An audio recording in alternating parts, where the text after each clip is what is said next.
então, a gente vai para alguns aspectos gerais da carta do leitor.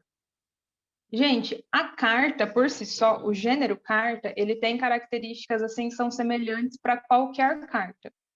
Sabe aquela estrutura padrão? O que muda de uma carta para outra é mais o corpo do texto, né? A única carta que destoa mesmo assim é a carta aberta, que não tem vocativo, por exemplo, né? No lugar do vocativo é um título só, porque no restante as cartas são muito semelhantes. Então, o que a gente vai focar mais, assim, claro que a gente vai ver esses aspectos gerais, né? Para quem nunca viu carta ou viu muito pouco, mas o que a gente vai focar mais é em corpo do texto, porque daí é ele que tem suas peculiaridades de carta para carta. Para começar, então, vocês conseguem acompanhar ali comigo. A carta do leitor, ela é um gênero que estabelece relação entre leitor e o meio de comunicação. Isso eu falei para vocês na aula passada ou eu falei na live? Não lembro, acho que eu falei na live isso. Enfim, a carta do leitor, ela é uma forma do leitor se comunicar com um determinado veículo de comunicação, né? Então, é um espaço para esse leitor expressar o ponto de vista dele, a opinião dele, um espaço para ele falar.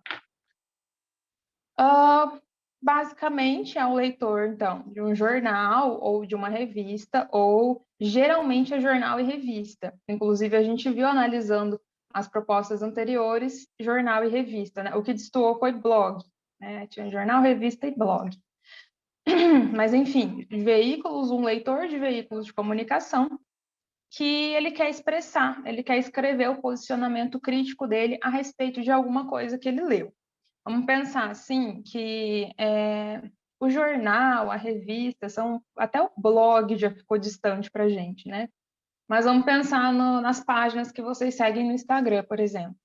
Todo dia vocês abrem o Instagram e veem vários posts. Não seria muito legal se vocês tivessem um espaço para falar o que vocês acharam daquilo? Geralmente a gente faz isso nos comentários, né? Aí a gente vai discutindo lá. Só que seria muito legal ter um espaço para que a própria página visse o seu posicionamento. É isso que acontece aqui na carta do leitor. É um espaço que o próprio veículo de comunicação mesmo tem acesso àquela opinião do leitor. Então, ele leu alguma coisa, ele teve uma reflexão a respeito do que ele leu, e ele tem esse espaço para que ele se expresse. Bom, se o leitor quer expressar a opinião dele, o posicionamento crítico dele, significa que a gente tem um gênero crítico, argumentativo, é um gênero opinativo. Sendo assim, você precisa ter uma opinião a respeito de alguma coisa, nesse caso, de um texto, uma opinião, e você precisa defender essa opinião. Aqui a gente encontra um ponto mais familiar, né? Acredito que bem familiar para vocês, que é a defesa de um ponto de vista. Isso a gente faz em todos os gêneros argumentativos, né? Especialmente lá na dissertação argumentativa, que é muito comum, que vocês fazem no Enem, vocês fazem na UEL, vocês fazem na UFPR, em praticamente todas as bancas. Então, tese e argumentos, a gente vai usar aqui na carta do leitor, é algo que nós já temos familiaridade, isso já ajuda um pouquinho. O seu posicionamento, qual que é um ponto, assim, mais específico da carta do leitor? O seu posicionamento não vai ser só referente a um tema, vai ser referente à forma como aquele tema foi trabalhado naquele texto e à opinião daquele autor daquele texto. Então, vamos supor que a gente ainda está na época, né, de assinar a revista e a revista chega pelo correio toda semana em casa. Aí você recebe uma revista pelo correio e uma das páginas dela lá tá falando sobre padrões de beleza na sociedade. Aí você lê aquela página que é de determinado colunista e você não gosta do que você leu. Você pensa, meu Deus, eu gosto tanto dessa revista, mas eu não gostei dessa matéria que eles publicaram aqui, né? Não gostei, não acho legal, acho que muita gente vai ter acesso a ela, isso não é bom. Aí você faz o quê? Escreve uma carta nesse sentido, para expor que você não gostou, que você não achou legal, que você não acha certo a revista postar esse tipo de coisa. você vai expor, por meio do seu texto, o seu posicionamento a respeito daquela matéria específica. Bom, se eu preciso falar a minha opinião com relação a determinada matéria, pressupõe-se que eu entendi a matéria. Então, algumas questões que vocês precisam desenvolver. Por exemplo, a capacidade de interpretação. Então, vocês vão ler um texto, vocês precisam interpretar ele muito bem. Precisam entender qual que é o tema dele, qual que é o posicionamento que aquele autor defendeu, como que aquele autor defendeu esse posicionamento. É toda uma análise de um texto, né? Antes de ter a capacidade de escrever o seu próprio texto, você precisa desenvolver ainda a capacidade de analisar o texto de outro. Isso vai ser muito importante lá para o comentário crítico também. Então, vocês vão aprender coisas aqui que já vai ajudar vocês no último gênero que a gente vai ver, que é o comentário crítico, né? Lá no comentário crítico, mais ainda, você precisa entender muito bem o texto base, precisa interpretar muito bem, precisa interpretar minuciosamente, né? Ver todos os argumentos que o autor usou. Aqui nem tanto, mas você precisa entender tema e tese, pelo menos. Identificar o tema de um texto parece fácil, mas eu já vi muito aluno errando nisso. Então, não vão por essa de, isso eu não preciso trabalhar porque é simples. Não, você precisa trabalhar sim. Eu vejo alunos que às vezes estão há anos no cursinho e que perdem a chance de receber uma nota boa na redação e conseguir a vaga que quer porque não entendeu o tema. Escreveu sobre outra coisa que tinha a ver com o tema, mas não era o tema. Então, identificar o tema de um texto não é tão simples, não. Essa é uma crença um pouco equivocada que a gente tem. Além disso, eu interpretar a visão do autor a respeito do tema também é um pouquinho mais difícil ainda, porque o autor teve suas próprias formas de argumentar naquele texto, né? Ele usou sua própria estilística, ele teve estratégias argumentativas que ele selecionou ali, e você precisa identificar tudo isso. Porque se ele, por exemplo, usou a estratégia de contra-argumentação, ele apresentou um ponto, depois argumentou contra. Se você não entender isso, você pode muito bem achar que esse ponto aqui, o 1, é o que ele está defendendo e não o 2, né? Então, você precisa entender até a forma como aquele autor escreveu. Isso eu pretendo mostrar para vocês, principalmente na próxima aula, que a gente vai ver coisinhas mais detalhadas, né? Bom, coloquei ali para vocês. Veja, se há um posicionamento crítico nesse texto, e se esse posicionamento crítico é baseado na ideia de outra pessoa, a gente chega a um ponto que é ou eu concordo ou eu discordo daquela pessoa, né? Então, se eu li um texto sei lá, da Maria, ou eu concordo com a opinião da Maria ou eu discordo da opinião dela. Ou ainda, eu posso apenas querer reformular um pouco a opinião da Maria.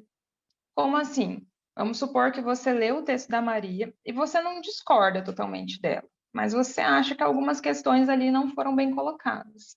Então, você quer só fazer uma reformulação, né? Você pode fazer um texto, então, totalmente positivo, que defende mesmo, que concorda com aquela pessoa, ou totalmente negativo, que discorda, que refuta, ou um texto mais ou menos neutro, né? Ele vai sempre pender para um lado, mas, por exemplo, eu concordo com a maioria das coisas, teve uma coisinha ali que eu achei que não ficou legal. Então, vou fazer uma reformulação daquelas ideias. Esses são meio que as opções que você vai ter. Em alguns casos ainda, então, como eu falei, você vai sempre pender para um lado, mas às vezes apresentar o outro, né? Só para fazer essa reformulação. Após ler, então, atentamente a tese do texto, entender claramente o tema, entender claramente a tese daquele autor, é hora de você formular o seu próprio posicionamento. Como eu falei, a primeira coisa é pensar, eu concordo ou eu discordo? Isso, às vezes, mas não é a cara da UniOeste, assim, de uma forma bem geral, pode acontecer da própria proposta já te indicar, né, se você vai ser favorável ou se você vai ser contrário. Não é o caso da UniOeste, não. A gente viu semana passada, né? Ela deixa um comando bem simples. Escreva uma carta do leitor para ser publicada em tal lugar sobre o tema, sobre o texto acima. Ela coloca só isso. Então, ela não te direciona, ela deixa bem livre, assim, para você se posicionar contra ou a favor. Depois de, então, entender, eu sou contra ou eu sou a favor, você vai ter que criar a sua tese. Isso a gente vai ter que trabalhar para os 3 gêneros. Então, a gente vai ver a formulação de tese tanto na aula de carta, quanto na aula de artigo de opinião, quanto na aula de comentário crítico. Vocês com certeza vão entender e vão aprender a fazer isso, porque vai precisar para os 3 textos. Nossa, quase fiz um trava-língua, né? Os 3 textos de Tigre para a gente vai precisar da formulação da tese, então, e da defesa de argumentos para os 3 gêneros. Quando eu pensei, formulei a minha tese, eu vou pensar, por quê? Como que eu vou defender isso? Pensa assim que você vai ter que convencer aquele veículo de comunicação, o editor daquele veículo de comunicação, a respeito do seu ponto de vista. É um texto persuasivo, é argumentativo e é persuasivo. A minha ideia, sempre que eu defendo um ponto de vista, a minha ideia é que o outro, no mínimo, pare para pensar no meu ponto de vista, né? Então, para que eu consiga isso, eu preciso ter argumentos. Interpretamos, então, o texto base, entendemos o tema, entendemos a tese do autor, pensamos se somos contra ou a favor, criamos nossa tese, agora a gente vai para a formulação de argumentos. Na formulação de argumentos, você precisa ter boas ideias.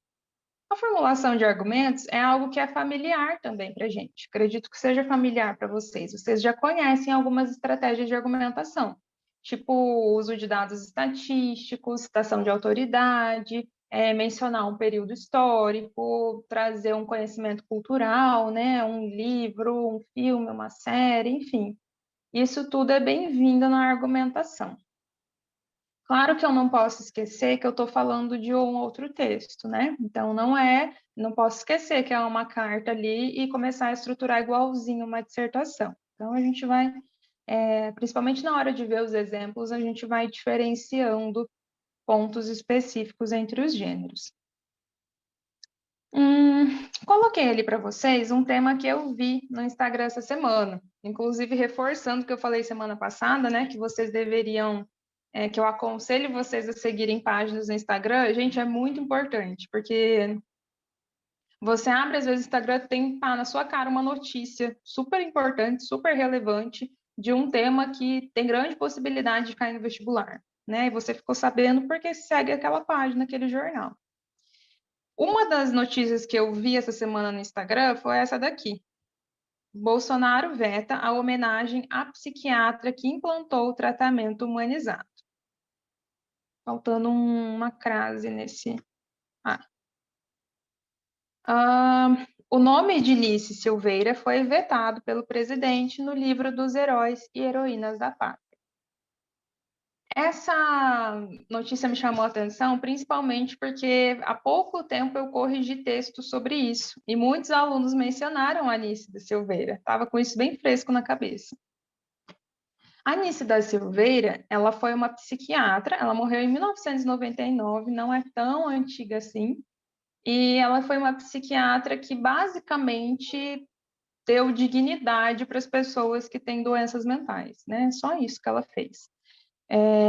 Até ela aparecer com o trabalho inovador dela, as pessoas com doenças mentais faziam tratamentos como o eletrochoque, a cirurgia da lobotomia, ficavam fechadas num manicômio, né? Então eram totalmente nem animalizadas, né? Porque nem com um animal a gente tem que fazer isso. Elas eram tratadas de forma totalmente desumana.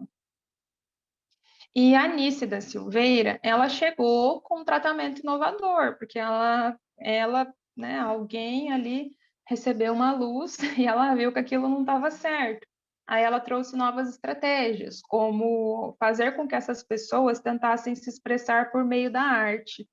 Esse foi um dos trabalhos que ela trouxe como uma ideia para o tratamento dessas pessoas com doenças mentais, né? Tem um filme, inclusive, que chama Um Estranho no Ninho. Se eu não me engano, é esse o nome. Eu assisti ele esses tempos. E ele fala bastante disso. Ele faz uma crítica bem grande a esses tratamentos desumanos que aconteciam antigamente. E, inclusive, repertório para vocês, tá? Estudem, procurem quem que é Anice da Silveira. Olha só, acabou de sair uma notícia que o Bolsonaro vetou ela, né? Tá em alta. Baita filme, aham. Maravilhoso esse filme. Triste, né? Tipo, eu terminei pesada, assim, porque ele mostra até no final a cirurgia da lobotomia. É muito triste pensar que muita gente passou por isso, né? Basicamente tira uma parte, acho que é do cérebro da pessoa, né? E ela fica vegetando daí. Ela vira um nada pro resto da vida. É muito triste. E essa mulher, gente, ela fez com que isso parasse de acontecer, né? Tipo, uma coisa mínima o que ela fez ao longo da vida dela. Ela só fez com que as pessoas parassem de tratar dessa forma uma pessoa que tem uma doença mental. Foi só isso. E ela foi vetada. O Bolsonaro considerou que ela, por alguma razão, não é suficiente para estar no livro dos heróis brasileiros, né? Ok. Teve justificativa. A justificativa foi que é contra os interesses públicos. Não entendi até agora. Enfim, aí eu só coloquei essa notícia aqui para falar com vocês sobre defesa de tese, exemplos de tese e defesa de tese. Vamos supor que caia um tema como esse, né? Essa vetação aí do Bolsonaro com relação à psiquiatra. Como que eu formulo a minha tese? Primeira coisa, o que que eu acho disso? Geralmente, quando um tema pelo menos mexe com a gente, quando é um tema bem assim que escandaliza ou, no mínimo, traz muitas reflexões, você já sabe a sua opinião pelo que você sente, né? Tipo, quando eu vi aquela imagenzinha no Instagram escrito isso, eu senti raiva. Então, eu já sei a minha opinião. A minha opinião é que eu sou totalmente contrária a isso. Se você lê e pensa, oh, bacana, né? Que bom. Então, ó, você é favorável. Né? Assim, você já define o primeiro passo para a sua tese. Sou contra ou sou a favor? Aí eu formulo a minha tese especificamente, né? Bolsonaro não deveria vetar o nome da psiquiatra Anice Silveira, pois ela foi extremamente importante para a história do Brasil. Formulei minha tese numa frase simples, né? Discordando do que aconteceu. Aí, gente, não basta ter uma tese. A gente vive, né, hoje num mundo estranho de eu não posso expor minha opinião, eu não tenho espaço para opinar porque eu sou atacada a qualquer momento. Aí eu desenvolvo menos ainda porque a gente já não tinha o hábito de formular uma boa teoria na nossa mente, de ter bons argumentos. Hoje menos ainda porque a gente tem medo de fazer isso, né? Só que para um texto, inclusive, é um dos pontos tão importantes de se cobrar uma redação no vestibular, né? Para ver se o leitor desenvolveu esse pensamento crítico ao longo da vida dele, candidato, né? Não o leitor. Não basta, então, eu dizer, ah, sou contra. E sou contra porque ela foi muito importante. Eu preciso provar. Como que eu convenço você de que o que ele fez está errado, de que essa mulher foi importante, de que ela merece estar no livro dos heróis e heroínas? Eu preciso de argumentos. Quais são os argumentos que eu já apresentei para vocês? Bom, ela deu dignidade às pessoas com doenças mentais, ela fez com que deixasse de acontecer coisas tão absurdas como a cirurgia da lobotomia, ela fez com que o eletrochoque parasse de ser usado como tratamento para essas pessoas, ela mostrou que essas pessoas são seres humanos, ela trouxe um tratamento humano e inovador, ela trouxe à tona a ideia de que por meio da arte a gente se expressa. Olha, são vários argumentos que eu consigo mostrar para você para tentar te convencer. É isso que vocês precisam desenvolver, então. Sou contra ou sou a favor? Eu penso objetivamente isso. E como que eu defendo isso? A partir de quais ideias que eu vou defender isso? Por que que eu penso isso? Aí você desenvolve seus argumentos. Ok, visto esse meio que apanhado geral do gênero, a gente vai para as coisas mais objetivas. Mais objetivas que eu digo porque são mais práticas, a estrutura mesmo do gênero. Como eu falei para vocês no começo, a carta, ela é comum, ela tem uma estrutura comum para os diversos tipos de carta, com exceção da carta aberta, como eu falei, né, que troca ali o vocativo por um título. Tirando isso, as cartas têm uma estrutura muito padrão, muito comum. O gênero carta, né, ele não é mais usado, ninguém mais manda carta, não normalmente, pelo menos, só que quando ele é cobrado nos vestibulares, as bancas cobram de forma rígida, então é aquela estrutura padrão mesmo. Não é porque caiu em desuso que pode fazer de qualquer jeito. E qual que é essa estrutura padrão da carta? Primeira coisa que uma carta tem que ter, coloquei ali para vocês, um cabeçalho. Cabeçalho a gente aprende lá no pé, quando a gente é criancinha, né? Que é aquele que a professora coloca no cantinho do quadro. Então, a cidade, o dia, o mês e o ano. É básico, é só isso. Cidade, dia, mês e ano. Depois eu mostro lá embaixo, quando eu coloquei uma estruturinha de carta, aí eu mostro o que usa de pontuação, o que não usa. Mas, a princípio, cidade, dia, mês e ano. Cidade, a cidade... Pode falar. Cidade de aplicação da prova ou cidade da universidade? A cidade que você está. Tá. Por exemplo, eu fiz a prova em Londrina. Posso colocar Londrina tranquilamente. Cidade em que você escreveu aquela carta. Cidade em que você escreveu aquela carta, dia que você escreveu aquela carta, ano que você escreveu aquela carta. Por quê? Tem que pensar assim, esse cabeçalho, ele serve para situar o meu destinatário, de onde eu estou falando, que dia que eu escrevi aquilo, né? Se a gente pensar, por exemplo, que a gente não tem celular nem computador, a gente ainda manda cartas. Eu não sei quando que a minha carta chega, né? Tipo, vou mandar uma carta para vocês, vai chegar daqui uns 20 dias. Eu preciso situar ali que eu escrevi hoje. Ó, foi hoje que eu escrevi, nesse dia, nesse mês, nesse ano, nesse lugar. Né? Então, ele é para situar mesmo o destinatário. Vocativo embaixo. Primeira linha, então, cabeçalho. Na linha de baixo, vocativo. Sempre pula uma linha de um para outro. Pula não, né? Só na linha de baixo. O vocativo é quando você faz uma referência direta ao seu interlocutor. Para isso, você precisa prestar atenção no que o comando te trouxe, né? Quem que é o interlocutor? São os editores da revista? É o jornal? É o colunista que fez aquele texto especificamente? Como a gente viu semana passada, a UniOeste ela segue um padrão, né? Ela sempre coloca para o jornal tal, para a revista tal, para o blog tal. Então, ela já coloca diretamente o veículo de comunicação. Aqui eu coloquei até em caixa alta que o pronome de tratamento ele tem que ser adequado a quem é o seu destinatário. Por quê? Se eu escrevo uma carta para o presidente, eu vou colocar prezado presidente. Caro presidente. Se eu escrevo uma carta para minha irmã, eu vou colocar querida irmã.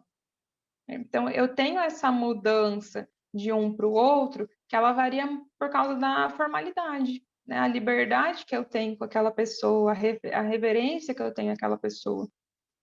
Independente se eu gosto dela ou não, né? Então, tem que se atentar a isso.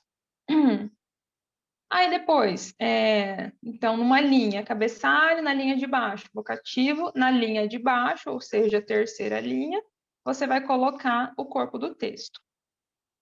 O corpo do texto, gente, ele segue também um padrão comum de introdução, desenvolvimento e conclusão. Isso para todos os gêneros, né? Em qualquer gênero, a gente faz uma introdução das ideias, um desenvolvimento das nossas ideias e um fechamento de ideias, que é a conclusão.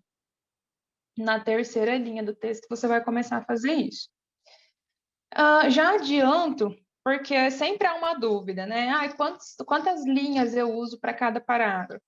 Isso depende de quantas linhas você tiver. Na UniOeste, de 20 a 30 linhas, então tem bastante espaço. Dá para fazer pelo menos aquela estrutura de um parágrafo de introdução, um de desenvolvimento, um de conclusão. No mínimo, essa divisão das 3 partes é importante. É para uma organização mesmo do texto, sabe?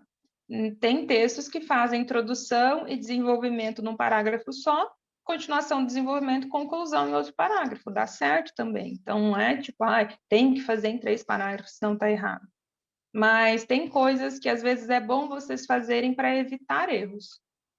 Então, fazer um parágrafo de introdução, um desenvolvimento, um de conclusão, deixa mais marcadas as 3 partes do texto e até no seu próprio desenvolvimento de ideias ele vai ficar mais objetivo, vai evitar que você cometa vários erros.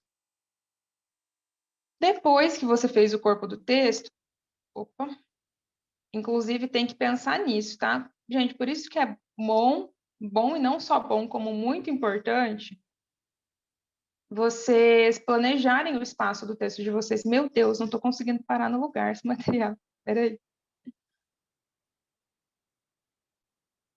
É muito importante vocês planejarem o espaço do texto de vocês. Por quê? Eu peguei muito essa semana de texto que eu corrigi. O aluno começava com uma letra grande, aí no finalzinho do parágrafo ele encurtava aquelas letrinhas desse tamanhozinho. Isso é muito feio. Isso é feio porque esteticamente é feio e você mostra para o corretor que você não planejou aquele texto. Você achou que ia ser de um jeito, terminou de outro jeito, ou nem pensou nada, só foi escrevendo, viu que não ia caber.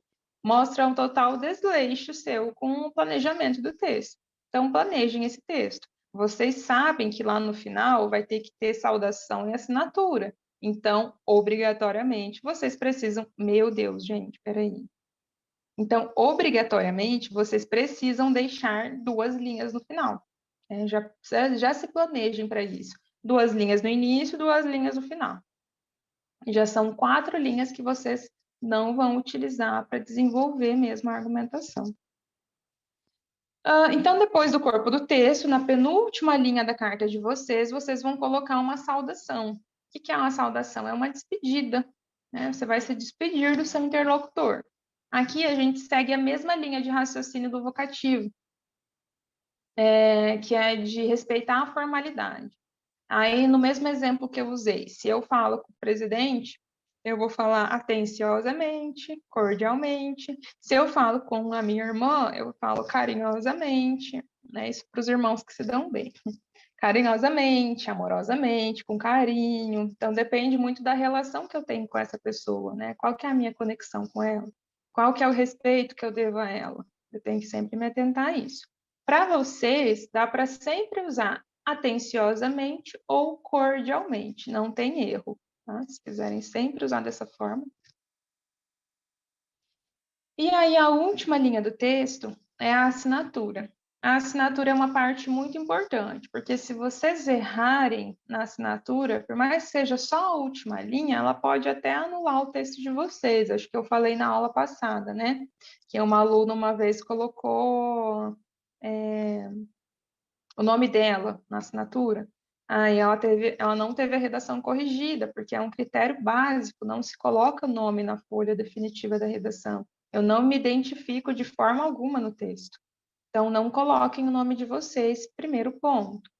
Segundo ponto, não escrevam qualquer coisa, porque a UniOeste tem um padrão, ela sempre pede João ou Joana.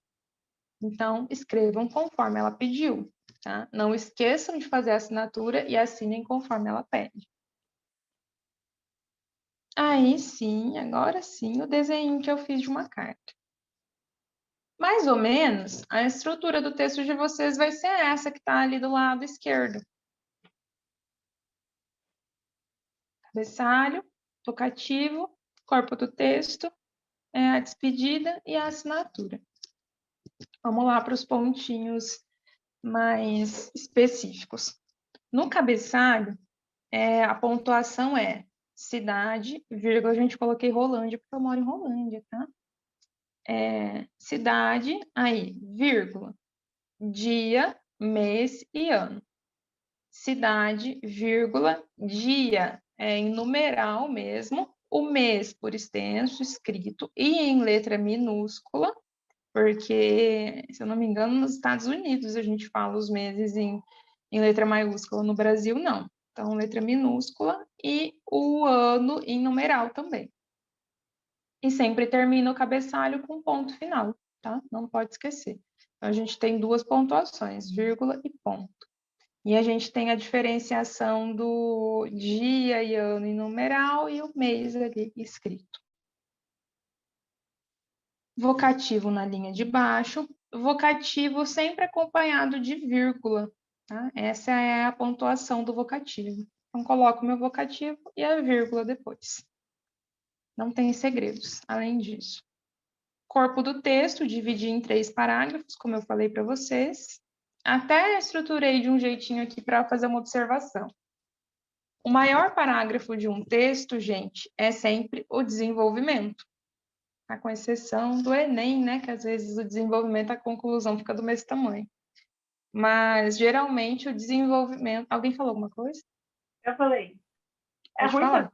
porque eu sempre separo os 2 argumentos em 2 parágrafos. Se pode separar? Fazer em 4 parágrafos. Parece que Pode, 3 claro. argumentos dá muito trabalho para ficar, tipo, com uma coerência, uma coesão boa, muito grande. Aham. Pode sim, até porque vocês têm espaço, né? Eu acredito que dá para dividir tranquilo. Inclusive porque a introdução da carta do leitor, ela é bem curtinha, é bem pequena. Não tem aquilo de, vou colocar uma citação primeiro para contextualizar, depois, não, ela é bem objetiva. Então, tem espaço, né? Você pode separar aqui em 2 tranquilamente, fazer 2 parágrafos fazer 2 parágrafos de desenvolvimento, sem problemas. Tá bom, obrigada. De nada. Mesmo assim, o parágrafo de desenvolvimento sempre maior que a introdução e a conclusão.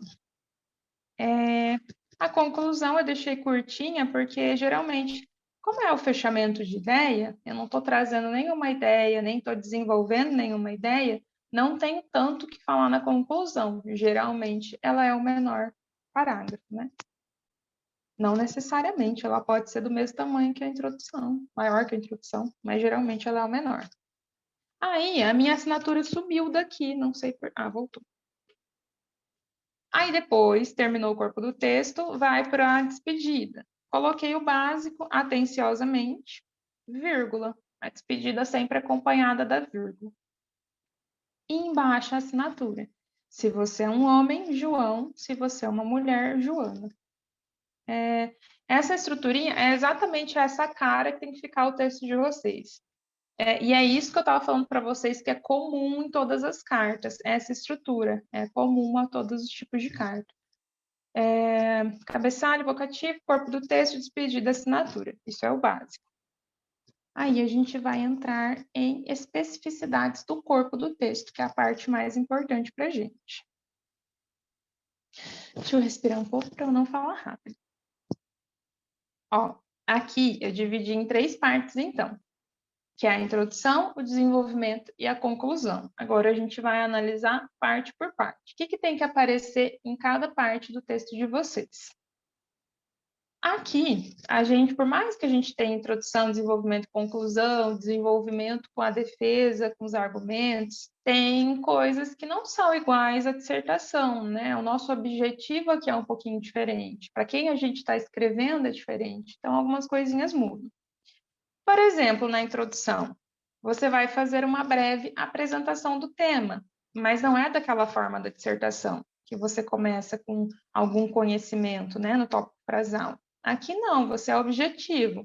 Você vai fazer uma breve apresentação do tema, apresentar o texto que foi lido por você, mostrando a motivação que te levou a escrever aquela carta, e deixar esclarecido o objetivo geral do texto. Eu esqueci de fazer só um apontamento aqui, agora que eu vi, que é sua apresentação pessoal. Por exemplo, se lá na proposta está escrito que você é um leitor desse jornal, então você coloca, eu, como leitor do jornal, né, vi esses dias a matéria tal. Então, você só se coloca mesmo ali. Quem é você naquela carta? Você é um leitor? Você ouviu falar? Geralmente, você é o leitor. Então, faz essa pequena apresentaçãozinha de quem você é. Aí, você traz o tema. Qual que é o tema? Né? O tema é o mesmo tema que vai estar no texto que você leu anteriormente. Geralmente, esse tema vai estar claro no título, então dá para fazer as duas coisas junto, né? Apresentar o texto que foi lido. é obrigatório que você apresente, porque a revista, o jornal, o blog, precisa saber sobre o que você está falando. Então, você precisa colocar lá, né? Eu, como leitor, blá, blá, blá, na semana passada li o texto tal. Aí, você coloca quantas informações você tiver. Se lá para você tem o nome do texto, o autor do texto e o dia que esse texto foi publicado, coloque as 3 coisas. Coloque, então, no dia tal, li o texto tal, escrito pelo fulano de tal, faz a referência completa. Uma ideia para... depois eu falo que vai estar lá no exemplo, né, para poupar um pouco de espaço. E deixar claro o seu objetivo. Gente, isso é muito simples, é da forma mais simples possível. Por exemplo, eu escrevi porque eu não concordo. Como que eu digo isso? Eu digo que eu não concordo. Eu, como leitor do jornal, li a matéria tal, do fulano de tal, e não concordo com o que ele falou a respeito disso. Né? Da forma mais objetiva possível. Isso precisa estar na introdução, então. Quem é você? Qual foi o texto que você leu? E o que você pensa sobre isso? Qual que é o seu objetivo em escrever aquela carta? Você quer mostrar o quê? Você quer defender o quê? Segundo ponto, desenvolvimento. No desenvolvimento da sua carta, você precisa estabelecer diálogo com o seu interlocutor. Como assim? Você não vai esquecer o interlocutor lá no vocativo e nunca mais falar sobre ele. Você vai retomar ao longo da carta. Então, você vai ficar retomando como se fosse, não retomando o tempo todo, tá, gente? Mas em algum momento ali você tem que retomar. Só para lembrar que você está estabelecendo mesmo aquele diálogo com o veículo de comunicação. Desenvolvendo seu posicionamento crítico de forma a convencê-lo. Esse é o objetivo do desenvolvimento, é convencer o seu interlocutor a respeito do seu posicionamento. Se lá na introdução você deixou claro o seu posicionamento, aqui você vai mostrar por quê. Que nem eu falei com vocês lá no exemplo de cima, né? Por exemplo, eu não lembro quem que postou aquela notícia, acho que foi a Veja. Aí eu falo, por isso, Veja, eu acredito que o Bolsonaro não foi inteligente porque a psiquiatra Nice fez isso, isso, isso, isso, né? Aí eu vou apresentando todo o embasamento que me levou a pensar daquela forma. Aí aqui eu coloquei só ideias, né, de argumentação. Expor causas, consequências, exemplos, citações, pesquisas, argumentos, enfim, todos os argumentos em defesa do seu ponto de vista. Aqui vale todo o conhecimento que você tiver. Uma coisa importante, o objetivo aqui na carta, gente, não é mostrar que você tem muito conhecimento. Então, não vai encher o seu corpo do texto com um monte de informação. Colocar uma citação, depois um dado estatístico, depois um exemplo, não é um gênero informativo, ele é um gênero argumentativo. Então, você pode até expor uma informação que seja importante, mas o mais importante é você argumentar. Então, não vai encher o seu texto de informação, porque quem gosta disso é o Enem, não a UniOeste. Na conclusão, você vai fazer o fechamento de ideias, vai encerrar seu texto. Como? Essa não é obrigatoriamente a única forma correta, tá? Mas é uma dica que eu aconselho vocês a fazerem que vai facilitar muito. E, como sempre falo, evitar muitos erros, né? Porque a gente vê, tipo, acho que foi um texto que eu li com vocês na aula passada, se eu não me engano, que foi sobre nós amarmos mais os animais de estimação do que as pessoas, lembra? No final, aquele aluno colocou uma citação, ele colocou 2 citações, né? Ele citou um filósofo, se eu não me engano, e citou um poema. Tem como terminar um texto fazendo citações? Tem como? A gente aconselha de forma alguma. Aquele aluno é um ser especial que conseguiu fazer aquilo bem feito. Então, por isso que a gente sempre direciona vocês por um caminho que é um caminho que evita erros, né? Aí aqui a dica que eu dei é: reafirme a sua intenção em escrever aquela carta. Então, reforça seu posicionamento. Reforça o porquê você está escrevendo aquela carta. Demonstre seu contentamento ou descontentamento com a publicação. Por exemplo, assim acredito que essa matéria foi extremamente pertinente por causa disso. Ou acredito que vocês não foram tão felizes em publicar esse tipo de matéria por causa disso e disso. Né? Então, demonstre seu contentamento ou descontentamento.